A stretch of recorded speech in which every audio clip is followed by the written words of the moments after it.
सोचिए, बस एक पल के लिए इस बात पर थोड़ा गौर कीजिए।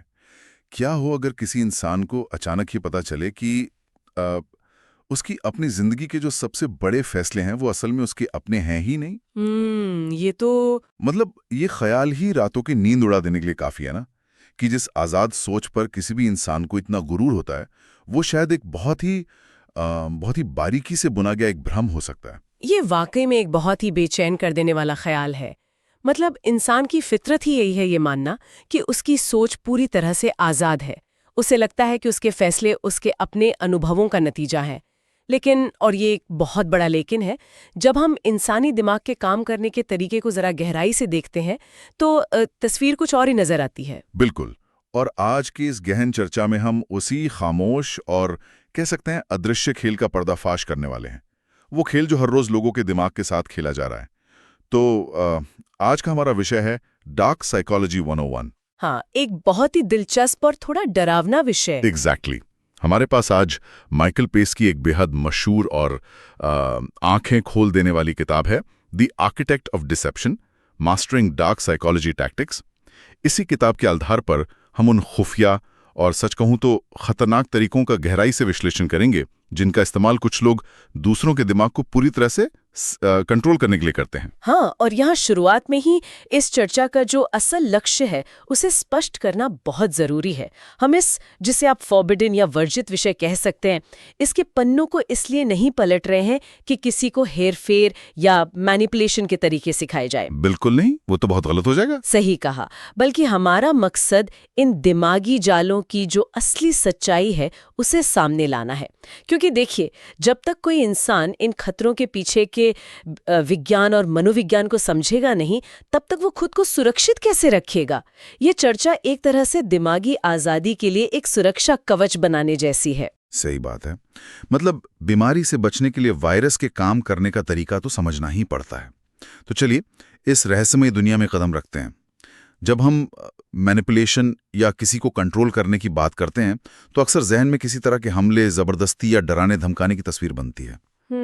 लोगों को लगता है कि कोई फोर्स का इस्तेमाल करेगा। हाँ, लेकिन माइकल पेस की किताब का जो सबसे पहला और हैरान करने वाला दावा है वो ये है कि मैनिपुलेशन की शुरुआत कभी भी किसी हमले से नहीं होती।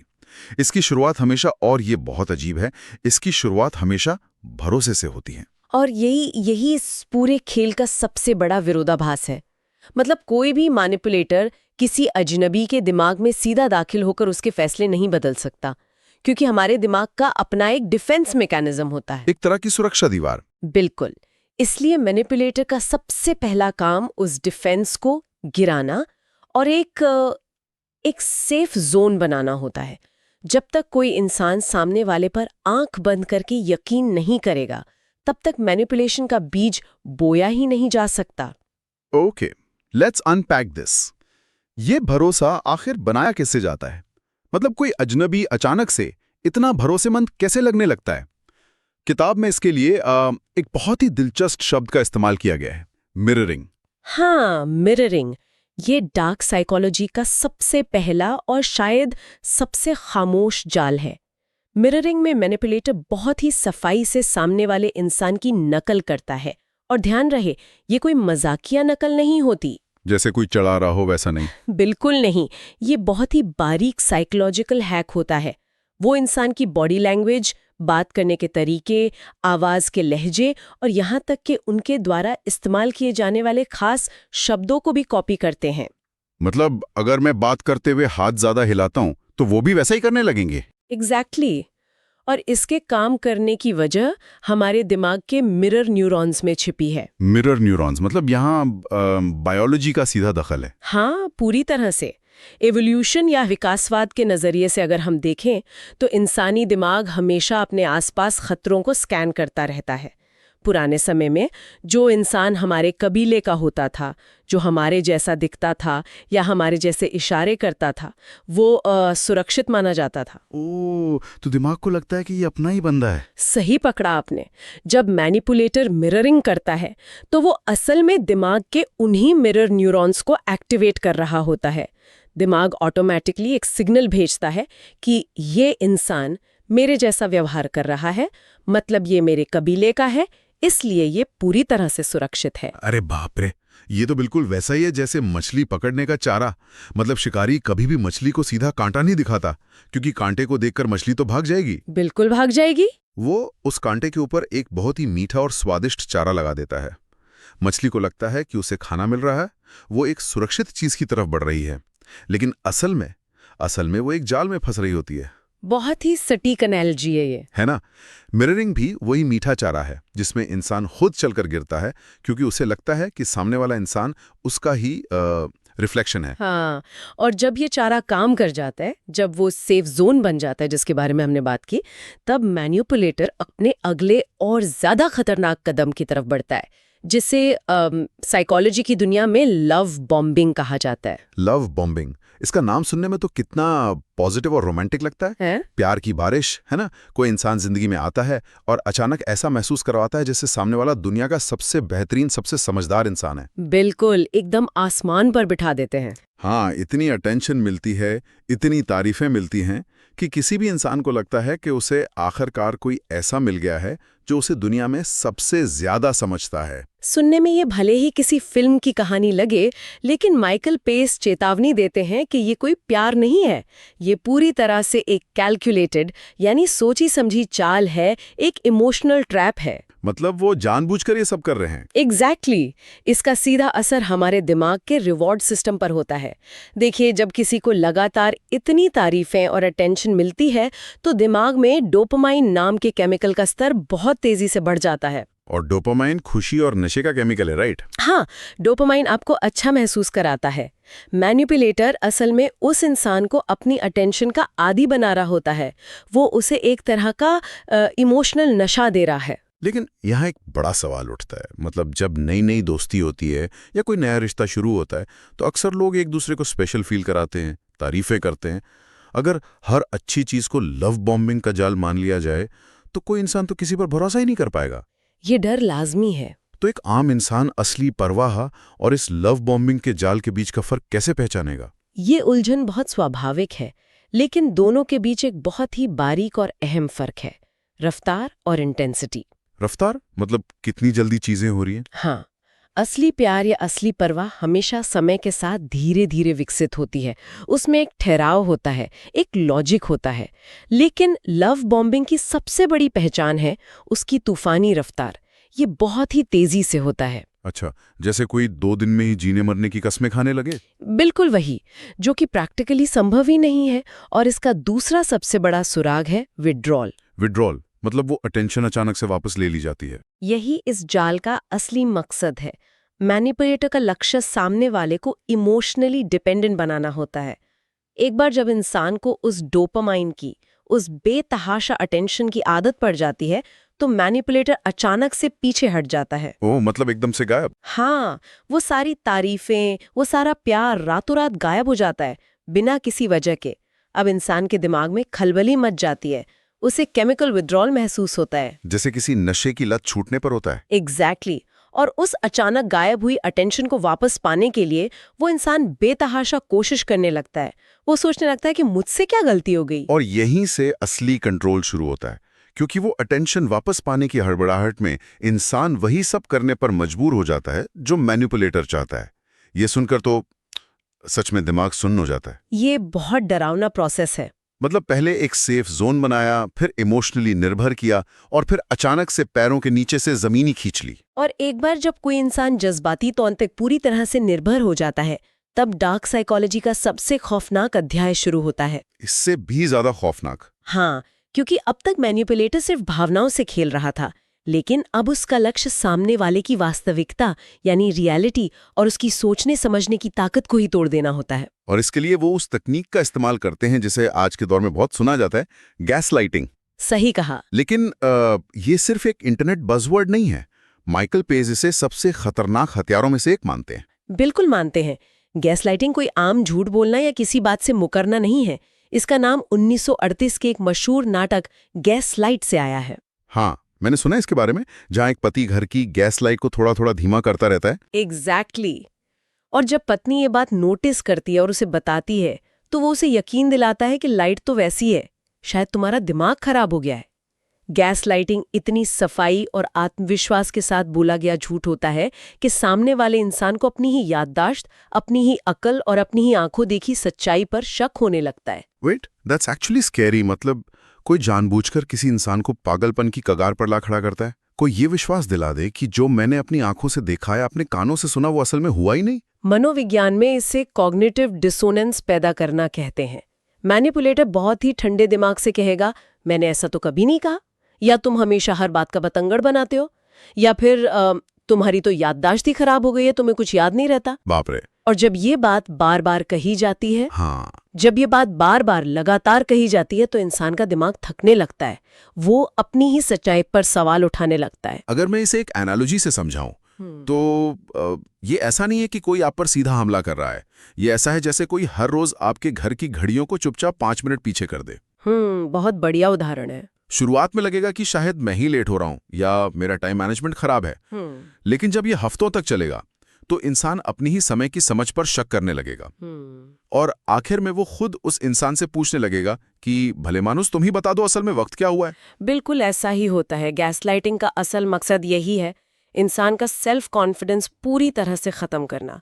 जब किसी इंसान को अपनी ही याददाश्त और अपने ही फैसलों पर भरोसा नहीं रहता, तो वो अपनी हर सच्चाई को वैलिडेट करने के लिए उसी मैनिपुलेटर की तरफ देखने लगता है। मतलब वो खुद पे भरोसा करना छोड़ देता है। हाँ, और इंसान की मानसिक आज़ादी पूरी तरह से छिन जाती है। वो हर छोटी चीज के लिए उसी इंसान पर निर्भर हो जाता है जो उसे गैसलाइट कर रहा है। और जब दिमागी आज़ादी छीन जाती है तो उस इंसान को उस रिश्ते या उस टॉक्सिक स्थिति में बांधे रखने के लिए भावनाओं की जंजीर का इस्तेमाल किया जाता है। यहीं पर किताब एक और खतरनाक तकनीक का जिक्र करती है, गिल्ट ट्रिपिंग। ये बिल्कुल एक लॉजिकल अगला कदम है। जब शिकार पूरी तरह से कंफ्यूज है, तो उसे कंट्रोल में रखने के लिए एहसास जुल्म यानी गिल्ट का सहारा लिया जाता है। मैनिपुलेटर पुरानी गलतियों, एहसानों और कुर्बानियों का एक पूरा हिसाब किताब अपने दिमाग में रखता है। एक डायरी मेंटेन करता है मानो। बिल्कुल। और जब भी उसे अपना कोई काम निकलवाना होता है या शिकार थोड़ी भी आजाद होने की कोशिश करता है, वो इन पुरानी बातों को हथियार की तरह इस्तेमाल करता है। वो अक्सर विक्टिम कार्ड खेलते हैं, जैसे वो हमारे यहाँ का मशहूर डायलॉग होता है ना, मैंने तुम्हारे लिए अपनी जिंदगी में क्या कुछ नहीं किया और तुम मेरे लिए इतना सा काम भी नहीं कर सकते। एकदम सही। ये बहुत ही उच्च स्तर की जज्बाती ब्लैकमेलिंग है। वो सामने वाले इंसान की अच्छाई का ही फायदा उठाते हैं। So what is this all mean? क्या इसका मतलब ये है कि मैनिपुलेटर जानबूझकर किसी इंसान की सबसे अच्छी खूबियों को, जैसे दया, सहानुभूति या एम्पैथी या रहमदिल होने को, उसी इंसान के खिलाफ एक हथियार बना देते हैं? दुर्भाग्य से माइकल पेस यही समझाते हैं। मैनिपुलेटर्स के लिए सबसे आसान शिकार वो लोग होते हैं जिनमें सहानुभूति बहुत ज्यादा होती है, जो दूसरों का दर्द जल्दी समझते हैं। मतलब जो अच्छे लोग होते हैं वही सबसे ज्यादा फंसते हैं। हाँ, क्योंकि मैनिपुलेटर्स जानते हैं कि एक दयालु इंसान कभी भी दूसरे को तकलीफ में नहीं देख सकता, इसलिए वो उस दयालुता को गिल्ट में बदलकर अपना काम निकालते हैं। वो खुद को बेचारा साबित कर देते हैं। ये सारी बातें सुनकर एक अजीब सी सिहरन होती है। ऐसा लगता है जैसे हमारे ही दिमाग के अंदर बैठकर कोई शतरंज खेल रहा है और हमें पता भी नहीं है। ये सच में एक खामोश जंग है। लेकिन अब जब हमने इस बीमारी को, इन दिमागी जालों को इतनी गहराई से समझ लिया है, तो अगला स्वाभाविक कदम ये जानना है कि इसका इलाज क्या है। मतलब कोई इंसान इन सबसे खुद को बचा कैसे सकता है? बचाव का सबसे पहला और सबसे जरूरी कदम बाहर नहीं बल्कि अपने अंदर है। खुद को गहराई से जानना और खासकर अपने इमोशनल ट्रिगर्स को पहचानना बहुत जरूरी है। इमोशनल ट्रिगर्स यानी वो बातें या वो कमजोरियां जिन पर वार करने से इंसान तुरंत बिना सोचे समझे प्रतिक्रिया दे देता है। बिल्कुल। मैनिपुलेटर कभी भी हवा में तीर नहीं चलाता। वो हमेशा वहीं वार करता है जहां इंसान सबसे कमजोर होता है। उदाहरण के लिए, अगर किसी इंसान के अंदर अकेलेपन का बहुत गहरा डर है, जो कि बहुत आम बात है आजकल, हाँ, तो मैनिपुलेटर बार बार उसे छोड़कर जाने की धमकी देगा या उससे दूरी बनाने का नाटक करेगा। अगर किसी को दूसरों से तारीफ सुनने की या वैलिडेट होने की बहुत भूख है, तो वो उसे उसी तारीफों के जाल में फंसाएगा।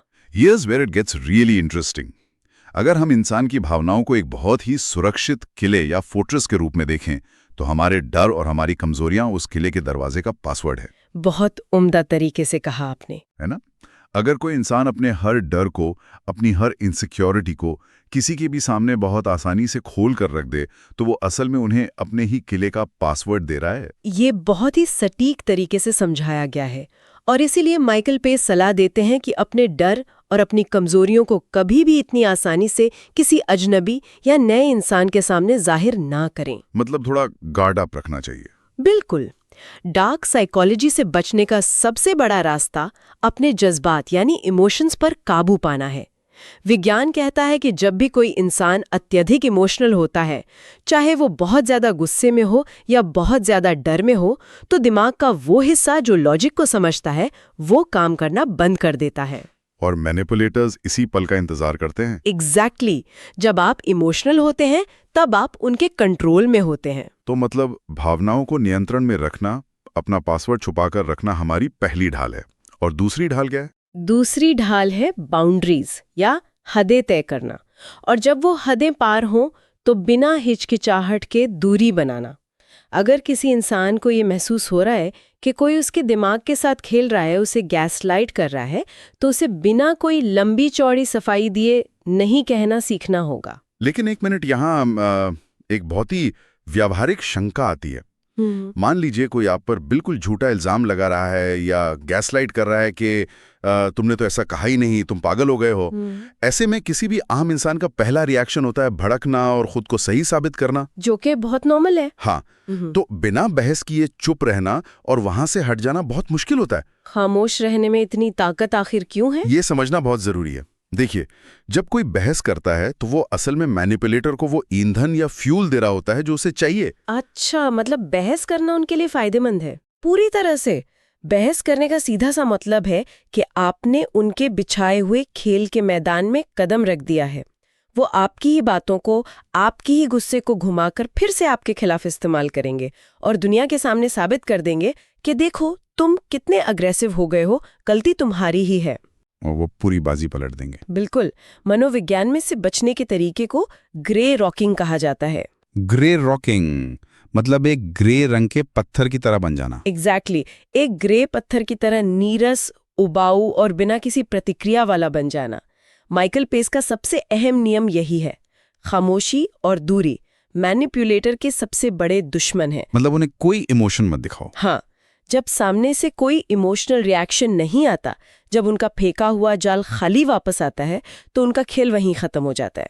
मतलब उन्हें कोई रिस्पॉन्स ही मत दो, उन्हें वो तमाशा करने का मौका ही मत दो जो वो चाहते हैं। सही कहा। जब उन्हें अपना मनचाहा ड्रामा और कंट्रोल नहीं मिलता, तो वो समझ जाते हैं कि यहाँ उनका दांव नहीं चलने वाला। वो हार मानकर अपना समय बर्बाद करने के बजाय किसी नए शिकार की तलाश में निकल जाते हैं। वाह! तो आखिरकार बात वही आती है कि अपना बचाव खुद अपने ही हाथ में है। और ये जो चर्चा हम कर रहे हैं, ये सिर्फ कुछ निजी रिश्तों या दोस्ती तक ही सीमित नहीं है। अगर हम इस पूरे विषय को एक बहुत बड़े संदर्भ में रखकर देखें, तो डार्क साइकोलॉजी और मैनिपुलेशन की ये तरीके हमारे आसपास हर तरफ मौजूद हैं। एकदम सही। हम इसे अपने रोजमर्रा के जीवन के कई बड़े और सार्वजनिक हिस्सों में साफ साफ देख सकते हैं। जैसे पॉलिटिक्स में, जहां कई बार एक डर का माहौल बनाया जाता है, लोगों की इनसिक्योरिटीज को ट्रिगर किया जाता है। मिररिंग का इस्तेमाल करके ये दिखाया जाता है कि हम आप ही में से एक हैं, सिर्फ इसलिए ताकि एक खास दिशा में समर्थन हासिल किया जा सके। हाँ, और ये कोई नई बात नहीं है। या फिर कॉरपोरेट दुनिया में भी ऐसा ही होता है, जहां बड़ी बड़ी कंपनियां विज्ञापनों के जरिए लालच और डर पैदा करती हैं। अरे हाँ, FOMO, fear of missing out. बिल्कुल। वो ऐसा एहसास दिलाती हैं कि अगर किसी के पास उनका नया प्रोडक्ट नहीं है, तो वो इंसान बाकी दुनिया से पीछे रह गया है। ये भी एक बड़े स्तर का मैनिपुलेशन ही है, जो लोगों को वो चीजें खरीदने पर मजबूर करता है जिनकी उन्हें शायद असल में कोई जरूरत ही नहीं है। बिल्कुल।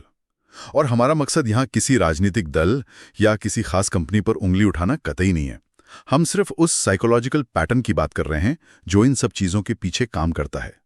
इस पूरी जानकारी का, इस पूरी गहन चर्चा का असली और आखिरी मकसद सिर्फ एक है, आजादी। क्योंकि ज्ञान ही वो वाहिद रास्ता है जो किसी भी इंसान को दिमागी गुलामी से आजाद रख सकता है। जब इंसान के पास इन जालों को पहचानने की जानकारी होती है, तो वो उन अदृश्य धागों को साफ साफ देख पाता है जिनसे उसे कठपुतली की तरह कंट्रोल करने की कोशिश की जा रही होती है। ये बहुत ही गहरी बात है।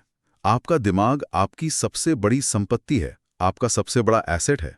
इसे किसी और की जागीर, किसी और की मिल्कियत कभी नहीं बनने देना चाहिए।